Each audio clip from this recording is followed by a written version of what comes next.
Hello, this is John Rankin, johnrankin.us and teii.org. The biblical nature of the level playing field. In my pre-partisan and proactive politics, I articulate the need for a level playing field for all ideas to be heard equally. And there's only one source for this possibility. It's Hebrew covenant in Genesis 1 and 2, itemized in Genesis 2. This is the basis for freedom and for checks and balances on power that protect freedom. Every other source of political philosophy or political theology and history, every idea for human government apart from this is one form of top-down control or another, whether it's oligarchic in nature or hierarchical in nature, some form of totalitarian control to which Hebrew covenant and the gospel of Jesus Christ say an absolute and resounding no, based on the prior positive of freedom given in Genesis 2. And the level playing field is articulated in the Garden of Eden.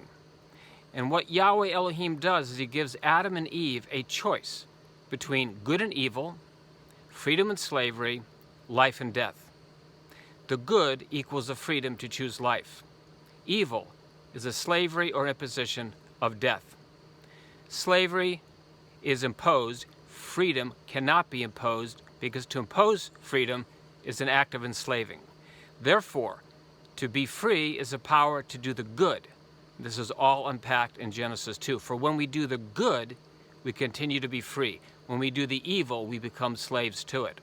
So the level playing field to make these choices is given to Adam and Eve. And radically, a word that means root level.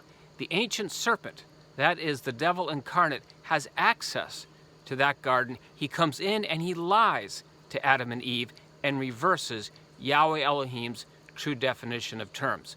So the risk of the level playing field is the risk that people may disagree with you or say no. And unless we embrace that risk, as Yahweh Elohim did in the Garden of Eden, then freedom is not possible.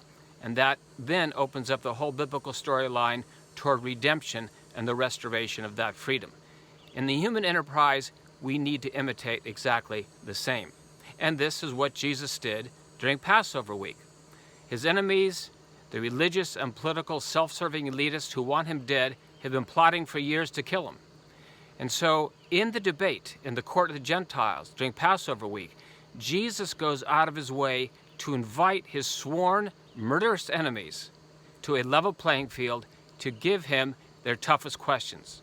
A series of questions ensues. When all is said and done, they dare not ask him any more questions. They silence themselves when given freedom. Jesus never once told them to shut up. And then he only judged them for their hypocrisy once they first silenced themselves. In other words, freedom is given until we make choices rooted in that freedom. Do we choose good or evil? Do we choose freedom or slavery?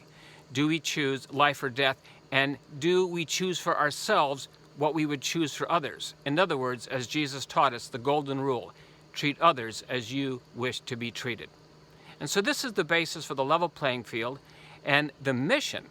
A truly biblical Christian coming into the political world wants to maximize religious, political, and economic liberty for all people equally, regardless of whether or not they agree with us on a whole host of issues, only that we do so under the rule of law, the nature and the power of the level playing field.